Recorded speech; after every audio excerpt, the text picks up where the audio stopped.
Ya, shalom Bapak Ibu. Semua diberkati Tuhan. Siap untuk diperlengkapi? Oke, ya.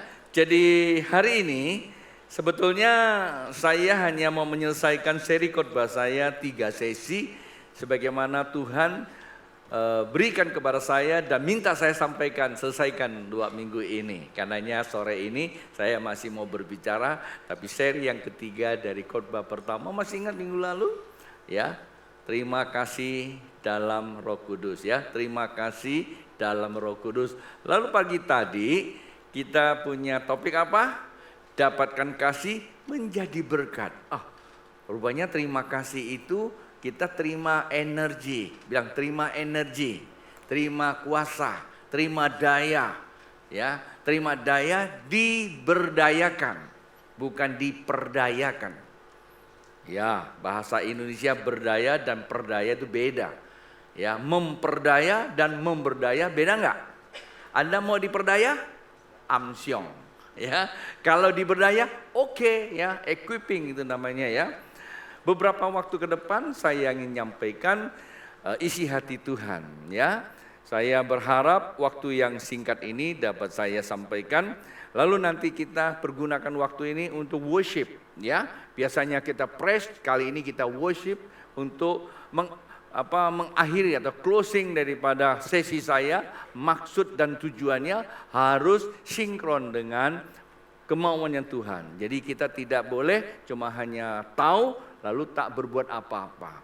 Tahu belum tentu bisa berbuat apa-apa kalau pengetahuan itu tidak berubah menjadi sesuatu yang disebut kuasa keilahian Allah. Nah, karenanya saya akan ajak Bapak Ibu tuh baca dulu beberapa firman Tuhan. Saya tertarik dan ada yang menarik saya, kitab Yesaya ini. Saya seringkali berkhotbah ayat-ayat ini, tapi kali ini ada sesuatu yang berbeda yang Tuhan ingin sampaikan buat Anda dan saya. Ini juga isi hati Tuhan. Yesaya pasal yang ke-40, saya mulai baca dari ayat 28, 29, 30 ya. Coba dulu, saya mesti cek kembali nih. Yesaya pasal yang ke-40.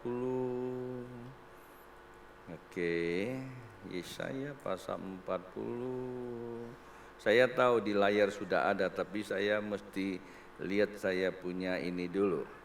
Oke, ayat mana yang harus saya ajak Anda untuk simak baik-baik, temukan konteksnya tentu ya.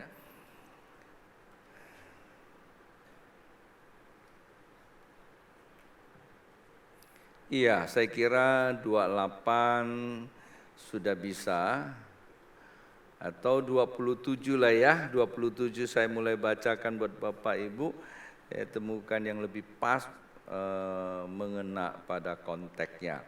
Alkitab katakan ayat 27, Yesaya pasal 40 berkata demikian, mengapa engkau berkata demikian, hai Yakub, dan berkata begini, hai Israel, hidupku tersembunyi dari Tuhan dan hakku tidak diperhatikan Allahku. Pak, Bu, biasanya orang kalau mengalami masalah, apa yang terjadi? Orang kalau mengalami masalah, lalu masalahnya seakan-akan, tanda petik, seakan-akan tidak dijawab, apa yang terjadi? Mulai curiga ya, ini jangan-jangan Tuhan sembunyi, jangan-jangan Tuhan tak ada. Pokoknya banyak jangannya lah ya. Nah ini dia, maka saya pikir ini tepat sekali. Saya bacakan ayat 27. Lalu ayat yang ke-28, tidakkah kau tahu dan tidakkah kau dengar, Tuhan ialah Allah kekal. Tuh perhatikan, yang menciptakan bumi dari ujung ke ujung. Ia tidak menjadi lelah dan tidak menjadi lesu, tidak terduga pengertiannya. Lah kalau kita membaca ayat ini, apa yang harus Anda dan saya simpulkan ketika Tuhan seakan-akan tidak menjawab persoalan Anda? Ketika kita dihadapkan suatu kehidupan yang tidak nyaman, kita berseru dan kita mulai simpulkan. Apa kesimpulannya? Jangan-jangan Tuhan tidak ada. Padahal ayat ini jelas mengatakan pengertiannya tuh tidak bisa dimengerti loh. Ya, kendati pun kayaknya Tuhan jauh, tapi sesungguhnya Tuhan tidak pernah jauh. Saya tidak mau lama-lama di sini, ya. Nanti saya akan singgung sedikit-sedikit di situ. Nah, lalu ayat 29 Bapak Ibu. Dia memberi kekuatan kepada yang lelah dan menambah semangat kepada yang tidak berdaya. Bilang apa? Amin. Dan ini menarik sekali. Yang 29. Dia Tuhan memberi kekuatan. Dalam bahasa asli kata kekuatan itu adalah daya atau energi lah. Urapan lah. Seringkali kalau orang Kristen, urapan. Dia mengurapi. Kalau dia mengurapi berarti ada material yang dipindahkan. Pengurapan selalu berbicara material. Kata material itu ada materi. Pakai minyak diurapi. Kita rasa ada minyaknya. Tetapi sebenarnya bukan minyak itu loh Pak Bu. Yang kita terima. Di balik itu ada namanya kuasa yang tidak kelihatan. Tapi pasti adanya. Yaitu energi ilahi. Di dalam kehidupan ini ya ada dua bagian yang tumpah tindih. Ya, surgawi dan duniawi. Ya, atau dikatakan alamiah dan ilahiyah. Surga dan bumi tumpang tindih. Ini menurut beberapa pengamat dari teolog-teolog yang pakar-pakar mengatakan bahwa surga dan bumi itu tumpang tindih. Artinya surga itu enggak jauh. Terkadang kita tuh beranggapan surga itu tinggi sana, enggak tahu di mana, enggak bisa dicapai. Mesti pakai pesawat apa gitu. Enggak seperti itu sebetulnya. Ya, surga dan bumi itu hanya berbeda alam saja. Ya, tapi di mana? Ya, surga di dalam lingkup ruang, melingkupi ruang kehidupan kita ini. Jadi kita ada di dalam ruang lingkupnya. Dia bukan di dalam tetapi kita bisa menikmati suasananya. Ya, saya seringkali menggunakan ilustrasi sebagai analoginya adalah film Interstellar. Ya, ada Moff dan Cooper bisa berkomunikasi, satu di ruang lain, satu di ruang alam nyata. Nah, anaknya itu di alam nyata ini, kalau Anda pernah nonton film, dia hidup oleh waktu dan selalu berubah, akhirnya jadi tua. Sedangkan ayahnya nggak hidup dalam waktu, dia tetap awet muda. Tapi mereka bisa berkomunikasi loh, bukan berkomunikasi dengan bahasa secara sound gitu ya, audible gitu enggak, tapi menggunakan kode Morse. Ya, kalau Anda nonton film itu. Dan itu film sangat ilmiah sekali. Karena apa? Karena melibatkan beberapa ahli fisikawan di situ. Dan dijelaskan cukup memberikan sebuah pencerahan buat kita tentang alam semesta ini. Ya, saya jadikan itu sebagai analogi kehidupan alam ilahiyah dengan alam lahiriah. Artinya Alkitab katakan surga itu enggak jauh dengan kita. Ya, ada di dalam kehidupan kita ini, hanya berbeda alam saja. Nah, dan dia akan selalu memberi kekuatan kepada kita. Dia akan selalu memberi kekuatan kita, kendati pun tanpa ada material, tanpa ada urapan dengan minyak seperti itu. Nah, satu hal saya mau ingatkan kepada kita, ini secara teknikal ya. Ada yang bertanya sama saya, Pastor, bagaimana saya bisa merasakan Allah itu hadir sehingga saya ada 5 hadiratnya? Begini, saya katakan kalau Anda masih bisa bernafas, sesungguhnya waktu Anda tarik nafas itu ada udara yang masuk. Udara yang masuk itu di dalamnya ada beberapa material fisik ya. Antara lain disebut apa? Oksigen, nitrogen, hidrogen. Mengapa seperti itu? Dan itu kebutuhan kehidupan kita. Pada dasarnya, ya material dasar itu kan hidrogen. Alkitab katakan pada mulanya, ya Allah menciptakan langit dan bumi. Bumi belum berbentuk, gelap, kosong menutupi samudra raya. Samudra. Ya, lalu kalimat berikut, Roh Tuhan melayang-layang di atas apa? Permukaan air. Air itu apa? Apa air di laut? Bukan. Air itu bentuknya adalah, ya, kalau kami mempunyai pemahaman, air itu adalah hidrogen atau dikatakan energi kuantum, samudra energi kuantum. Nggak ada bentuknya, nggak kelihatan. Tapi Roh Allah ada di situ. Ya, energi kuantum itu artinya suatu zat yang nanti akan menghasilkan semua material kehidupan. Ya, nah disitulah bahwa Allah Roh Ilahiyah selalu bersamaan. Itu awal penciptaan loh, Bapak Ibu, adik-adik saya, pahami dulu. Boleh nggak kalau saya menggunakan satu istilah? Kalau kita tarik, ada nggak di situ energi ilahiyah? Ya ada. Yang kita tarik udara itu energi lahir kan? Betul nggak? Itu energi lahir. Tetapi di situ ada nggak energi ilahiyah? Kalau merujuk kepada kejadian penciptaan, ya ada. Roh Allah melayang-layang. Sebenarnya kalau diterjemahkan ke dalam bahasa aslinya, Roh Tuhan melingkupi. Bahasa yang sering kita mendengar, seorang profesor teologi berkata merengku, kata merengku. Ya, saya tadi pikir apakah kata merengku itu seperti renyah? Oh enggak, katanya beda sekali. Ya, beda. Merengku itu artinya apa? Dihinggapi, ya, dihinggapi atau dipenuhi gitu loh. Ya, nah, bahwa Allah yang adalah Roh melingkupi semua material. Nah, kalau Anda mau tahu di manakah Allah, tarik aja nafas. Kecuali kalau Anda sudah tidak bernafas, berarti memang sudah tidak berhubungan dengan Allah lagi. Kendati pun Allah ada di situ. Mengapa seperti itu? Karena Alkitab berkata bahwa Roh Tuhan tidak pernah tinggalkan kita. Di dunia orang mati pun Dia ada. Sampai pada saat pengangkatan, maka Roh itulah yang diangkat kembali kepada Tuhan. Nah, udah mulai mengerti ya? Nah, jadi yang paling menarik saya di sini katakan bahwa Allah memberi kekuatan kepada yang apa? Pada yang lemah. Ya, 29 dikatakan. Dia memberi kekuatan kepada yang lelah dan menambah semangat kepada yang tiada berdaya. Kalau kita lemah, letih, lesu, lebay, udah pastilah Tuhan tidak kasih kamu kekuatan. Bukan Tuhannya tidak ada, kitanya yang cuekin Tuhan. Tuhan tidak pernah sekali-kali tinggalkan kita. Coba kita survei. Ketika manusia jatuh dalam dosa di Taman Eden, siapa akan tinggalkan Tuhan? Apakah Tuhan tinggalkan manusia?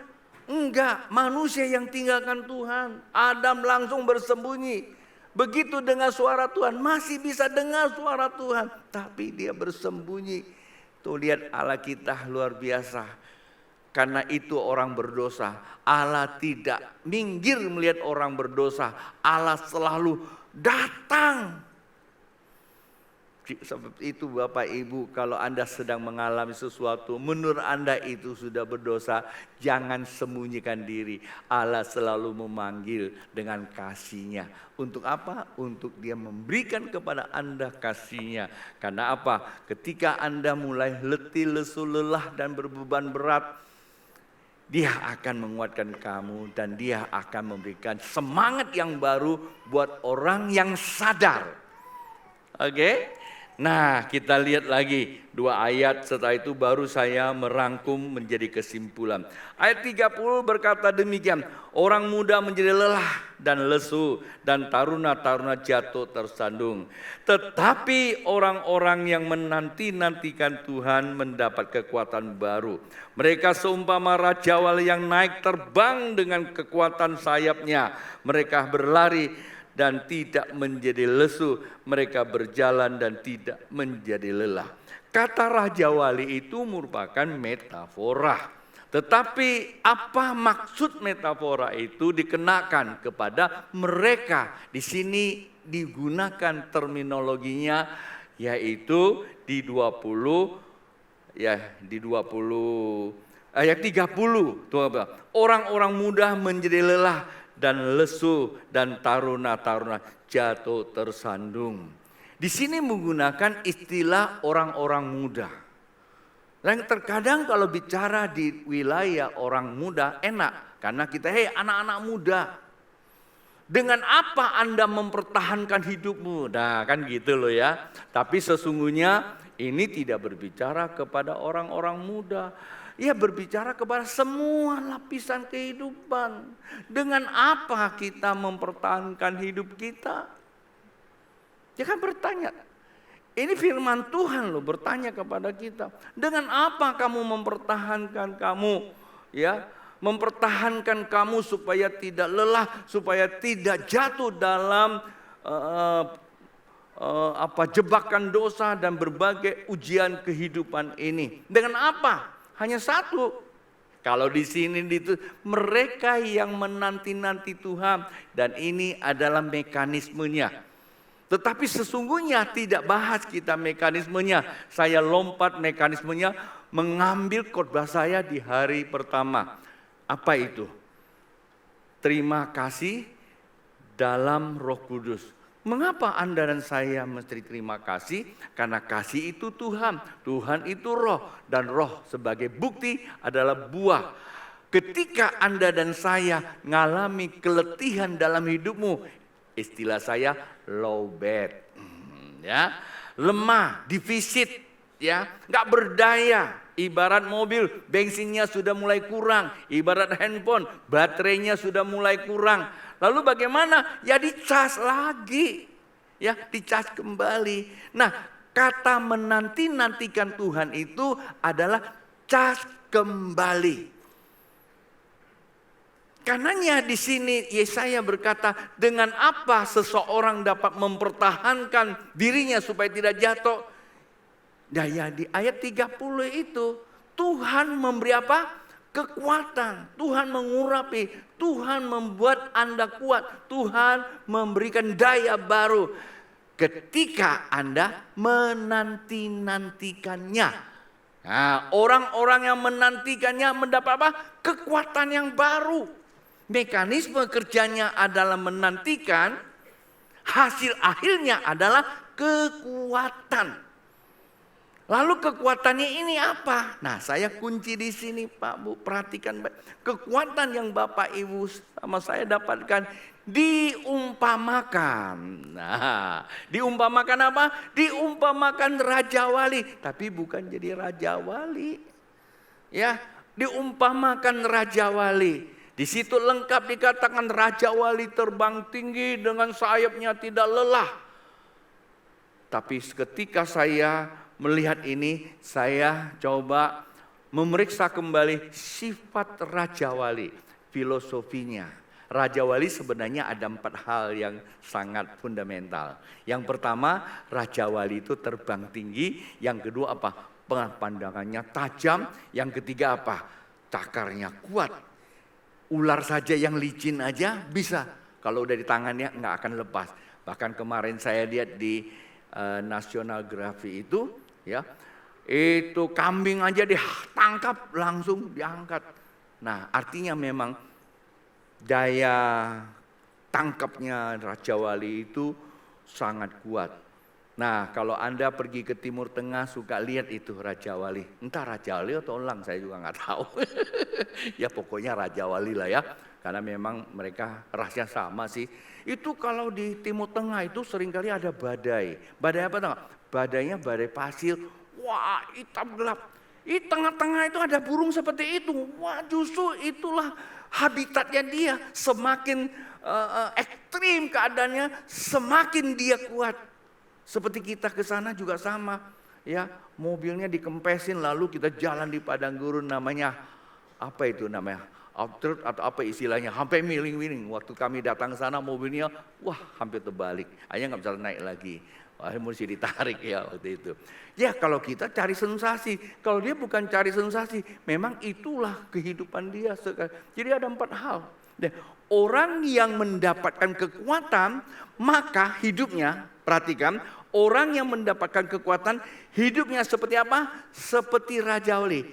Ada 4 hal. Pertama apa? Terbang tinggi. Kedua apa? Tajam penglihatan. Ketiga apa? Cakap di dalam mengerjakan. Keempat apa? Kuat menghadapi tantangan dunia. Kan kita tahu di dalam kitab Ibrani bahwa Tuhan akan menggoncangkan langit dan bumi. Dan itu, maksudnya apa itu? Apakah nanti gempa bumi? Oke, saya percaya bisa seperti itu. Tapi yang paling ngeri sekarang diizinkan Tuhan, ya, karena Alkitab katakan Tuhan loh akan sekali lagi menggoncangkan. Artinya Tuhan izinkan. Kan baru-baru ini kan Mazmur 21 izinkan ada ujian kan? Ujian akhir katanya kan? Enak gak anak-anak yang diuji itu? Nggak enak, pasti nangis dia. Tapi hasil akhirnya apa? Semua dapat topi, ya. SD aja dapat topi wisuda. Zaman kami dulu boro-boro topi, ya. Langsung kasih yang biru, bungkusan, pulang. Ya, sampai sarjana baru dapat topi. Sekarang TK dapat topi, SD dapat topi.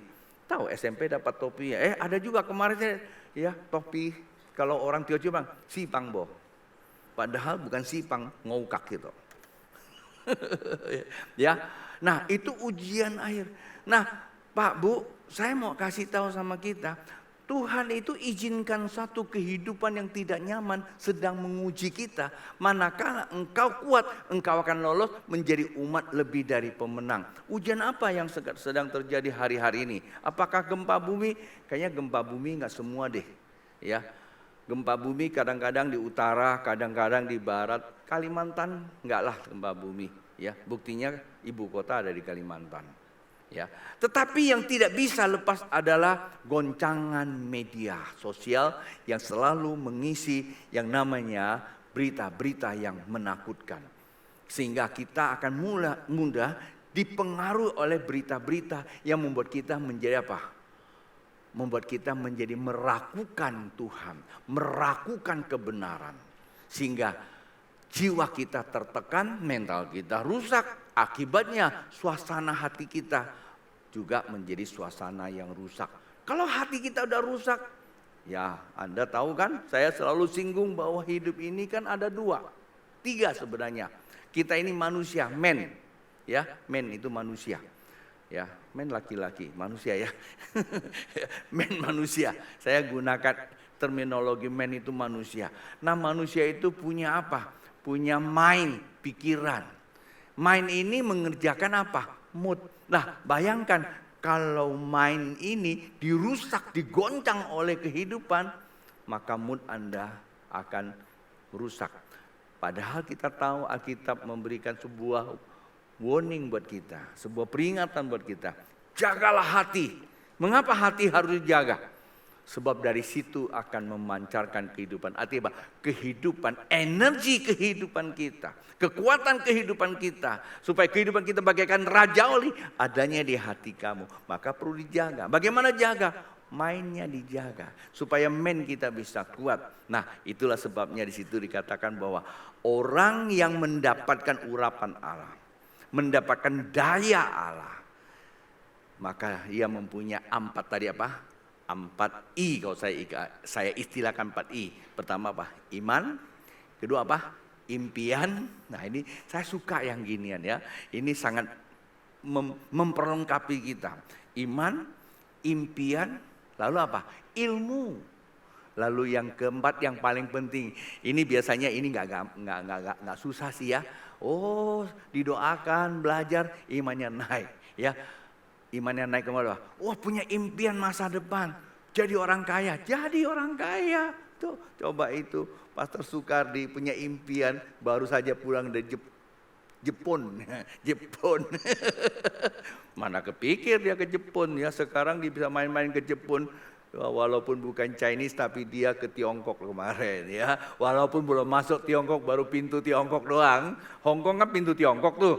Ya, itu karena punya impian, capai dia. Bagaimana mencapainya? Punya ilmu. Coba kalau dia nggak punya ilmu, wah jalat ya. Maka itu urapan membuat kita itu mempunyai ini. Nah, yang terakhir itu sangat amat penting Pak Bu, integritas. Terkadang kita mudah ke atas tapi nggak mau turun-turun. Ya, turun ya. Artinya Pak, integritas itu buat kita rendah hati. Nah, sebenarnya ini adalah kelengkapan khotbah saya dari yang pertama. Artinya apa? manakala Bapak Ibu begitu menghadapi persoalan dalam hidupmu, yang pertama apa? Ingat Tuhan Maha Hadir.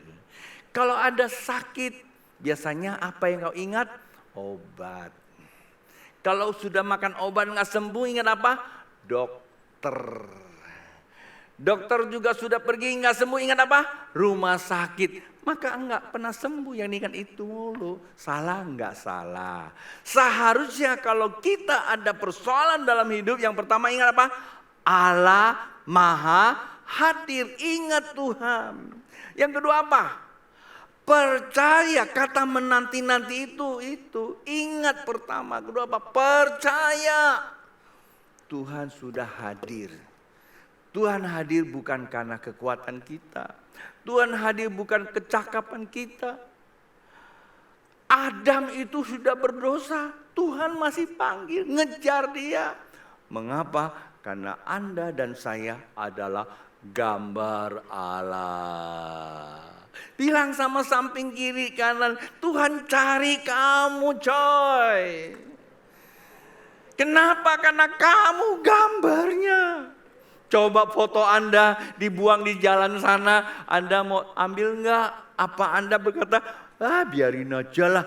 Pasti Anda kejar ambil toh. Betul enggak? Artinya, Pak Bu, seburuk apapun gambarmu, Anda tetap cari kembali gambarnya. Demikianlah Anda dan saya di mata Tuhan. Ya. Kalau kita tahu Tuhan hadir, maka mari dengan rendah hati worship, sembah Dia. Penyembahan itu adalah penyerahan, surrender. Surrender itu gini, ya, karena ada grinder kan. Dia surrender itu buat giringan daging gitu loh. Ya. Penyerahan total. Tuhan, ya, pagi tadi kita dengar ya, bagaimana kita bisa mendapatkan kasih Tuhan jadi berkat. Kata Yosafat, Tuhan, aku gak punya kemampuan. Tuhan, aku tidak tahu buat apa-apa. Tapi mataku tertuju padamu, genap hatiku ku serahkan padamu. Bimbing aku masuk hadiratmu. Tiba-tiba Roh Kudus turun memenuhi semua yang hadir itu. Dan apa yang terjadi? Dan Anda tahu nggak cerita Alkitab? Itulah peristiwa lembah Yosafat. Semua musuh-musuh yang tadi membuat ketegangan kerajaan Yosafat hilang. Sonder berantem, sonder habiskan biaya. Mereka cuma main musik. Itulah sebabnya kadang-kadang gereja ada musik bukan mengalahkan setan. Itu mengangkat hasrat kita menyembah Tuhan. Ketika kita menyembah Tuhan, maka yang keempat, kepenuhan Roh Kudus. Ketika Anda kepenuh Roh Kudus, saya suka selalu menggunakan ilustrasi. Botol ini begitu kepenuhan air, Anda akan bilang apa? Pastilah Anda bilang ini air mineral. Iya Pak. Iya Pak ya. Kenapa tidak bilang botol? Yang saya pegang botol coy. Saya nggak pegang air. Lek, ini apa lek? Botol. Ya kan? Kenapa Anda bilang air? Karena isinya air. Air ini mengubah nilai botolnya. Kalau kita dipenuhi Roh Kudus, maka kemanusiaan kita akan berubah. Terjadi pertukaran. Dan ini penting. Kepenuhan Roh Kudus membawa kita pertukaran nilai. Sering saya menggunakan ilustrasi. Walaupun saya udah khotbah 3 kali nih. Ya, jangan bosan-bosan. Anda lihat kalau mau lihat namanya terjadi pertukaran nilai, itu namanya transcendental spirit. Transcendental spirit itu orang ngalami, kalau bahasa sosialnya, ya bahasa umumnya ya, kerasukan. Tapi kan Tuhan nggak kerasukan, kepenuhan. Coba dia di Singkawang itu, namanya apa ya?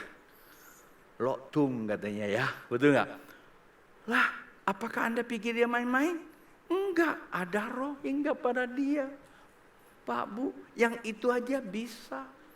Tentu kita tidak dijadikan seperti akrobat seperti itu, enggak. Tetapi kita lebih dari itu. Ketika kita menyembah sampai terjadi kepenuhan roh, maka akan terjadi pertukaran nilai. Apa maksudnya nilai? Kita bukan lagi kita yang hidup, Kristus yang hidup. Maka yang kita hidupi di dalam kehidupan ini, kita akan hidup serupa dengan Kristus. Maka itulah diberikan kekuatan seperti apa? Raja Wali. Kalau Bapak, Ibu dan saya, Kristus di dalam dirimu, kita bagaikan Raja Wali. Memiliki 4I. Kalau tadi itu ingat, percaya, sujud, dan kepenuhan. IPSK. Ingat, percaya, sujud sembah, kepenuhan roh. Ketika engkau mencapai kepenuhan roh, maka terjadi pertukaran nilai. Paham? Mengerti? Nilai apa? Nilai itu kekuatan Allah dalam dirimu, maka engkau mempunyai seperti Raja Wali, yaitu 4I. Apa itu? Iman pertama. Yang kedua apa? Impian, melihat masa depanmu. Orang melihat masa depan suram, Anda melihat masa depan sukses. Orang sulit untuk mengerjakan. Orang akan bilang, mana mungkin pastor menghadapi hidup ini yang begitu susah. Buat Anda orang dunia tidak mungkin. Buat saya anak Tuhan, segala sesuatu tidak ada yang tidak mungkin, karena kita mampu mengerjakan bersama dengan Tuhan kita. Karena itulah dikatakan apa? Memiliki kemampuan, yaitu ilmu. Bukan hanya sampai pada ilmu. Ilmu memang kalau ke sekolah bisa, coy. Ya, Anda belajar bisa. Tetapi yang terakhir itu yang penting, integritas. Nah, mari nyatakanlah dirimu dan diri kita yang hadir sebagai gambar Allah. Kita mempunyai hasrat untuk menyembah supaya terjadi pertukaran. Penyembahan itu sifatnya apa? Kita ingat bahwa kita manusia, dengan apa kita mempertahankan diri kita? Hanya dengan kekuatan Allah. Allah memberikan kepada kita supaya kuat menghadapi semua tantangan, tidak jatuh dan tidak lelah. Konteks Yesaya, menyembah karena dia hadir sampai terjadi pertukaran. Maka suka tidak suka Anda mempunyai 4I dalam hidupmu. Nah, tiba-tiba Anda itu bisa melakukan sesuatu seperti Petrus. Begitu dia mengalami pertukaran, dia bilang, Guru, aku akan bangun 3 kemah. Tercatat di dalam kitab Lukas pasal 9 ayat 33. Aku akan bangunkan 3 kemah, satu untuk Tuhan, satu untuk Musa, satu untuk Elia. Tapi kita bilang dia nggak tahu apa yang dia. Itulah iman. Iman melampaui kekuatan cara berpikir manusia normal. Bukan berarti kita hidup tidak normal. Ya, kita lihat anak-anak. Ya, kadang-kadang kan lihat mereka bagaimana bergairah memuji Tuhan. Sepertinya tidak normal. Bukan tidak normal. Mereka sedang mengalami yang namanya transcendental. Dan ada begitu banyak perkara besar akan terjadi di tengah-tengah kehidupan kita yang Tuhan percayakan. Pastikan Anda dan saya ada di dalam rengkuannya. Tuhan memberkati. Mari bangkit berdiri.